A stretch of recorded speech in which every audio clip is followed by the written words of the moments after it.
ದೇವರ ಮೇಲಿಂದ ಕೂತ್ಕೊಂಡು ಹೇಳ್ತಾ ಇರ್ತಾನೆ. ಎಷ್ಟೋ ಜನ ಈ ಅನುಭವಿಸೋಸ್ಕರ ಪ್ರಪಂಚ ದೇವರು ಮಾನವ ರೂಪದಲ್ಲಿ ಜನ್ಮ ನೀಡಿ ಬಂದಿದ್ದಾನೆ, ಧರೆಗೆ ಇಳಿದಿದ್ದಾನೆ ಅನುಭವಿಸೋಸ್ಕರ.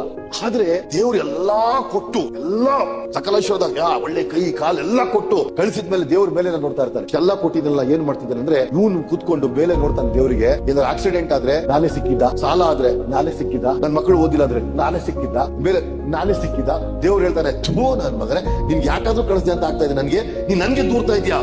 ನೀ ಸಣ್ಣ ಸಣ್ಣ ಸಾಲ ಕೊಡ್ತಿರೋದು, ಸಣ್ಣ ಸಣ್ಣ ತಾಪತ್ರ ಕೊಡ್ತಿರೋದು, ಸಣ್ಣ ಸಣ್ಣ ತೊಂದರೆ ಯಾಕೆ ಕೊಡ್ತಾ ಇದೀನಿ ಗೊತ್ತಾ? ನಿನ್ನ ಶಕ್ತಿ ನೀನ್ ಗುರುತಿಸ್ತಿಲ್ಲ. ಗುರುತಿಸ್ಕೋ ನಿನ್ ಶಕ್ತಿ. ಅದಕ್ಕೆ ನಿನಗೆ ತಾಪತ್ರ ಕೊಡ್ತಾ ಇದೀನಿ, ಅದಕ್ಕೆ ತೊಂದರೆ ಕೊಡ್ತಾ ಇದೀನಿ, ಅದಕ್ಕೆ ನಿನ್ ಜೀವನದಲ್ಲಿ ಕಷ್ಟ ಯಾಕೆ ಕೊಡ್ತಾ ಇದೀನಿ ಗೊತ್ತಾ?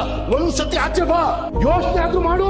ಜೀವನ, ಜನನ ಮತ್ತೆ ಮರಣ ಅದು ನನ್ನ ಕೈಯಲ್ಲಿದೆ. ನಿನ್ನ ಯೋಚನೆಯ ಶಕ್ತಿ ಮೇಲೆ ನನ್ನ ಯಾವುದು ಪ್ರಭಾವ ಇಲ್ಲ. ನೀನ್ ಯೋಚನೆ ಮಾಡಿದ್ರೆ ರಾಕೆಟ್ ಹೊಡಿತ್ಯಾ, ನೀನ್ ಯೋಚನೆ ಮಾಡಿದ್ರೆ ಟ್ರೈನ್ ಕಂಡು ಹಿಡಿತ್ಯಾ, ನೀನ್ ಯೋಚನೆ ಮಾಡಿದ್ರೆ ಚಂದ್ರ ಕೊಡ್ತೀಯಾ, ನೀನ್ ಯೋಚನೆ ಮಾಡಿದ್ರೆ ಮೊಬೈಲ್ ಕಂಡು ಹಿಡಿತ್ಯಾ, ನೀನ್ ಯೋಚನೆ ಮಾಡಿದ್ರೆ ಟಿವಿ ಕಂಡು ಹಿಡಿತ್ಯಾ.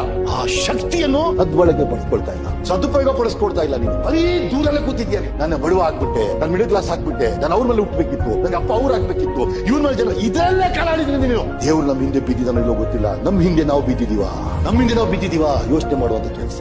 ಎಲ್ಲದ ಹಿಂದೆ ಒಂದೇ ಒಂದು, ಯಾರು ಯೋಚನೆ ಮಾಡ್ತಾರೆ, ಯೋಚನೆಯ ಶಕ್ತಿ ಯಾರಿಗಿದೆ? ಸೋಚ್ ಅಂತ ಹೇಳ್ತಾರೆ. ಯೋಚನೆ ಅವನು ಈ ಜಗತ್ತಲ್ಲಿ ಸಾಧಿಸ್ಬಿಟ್ಟ.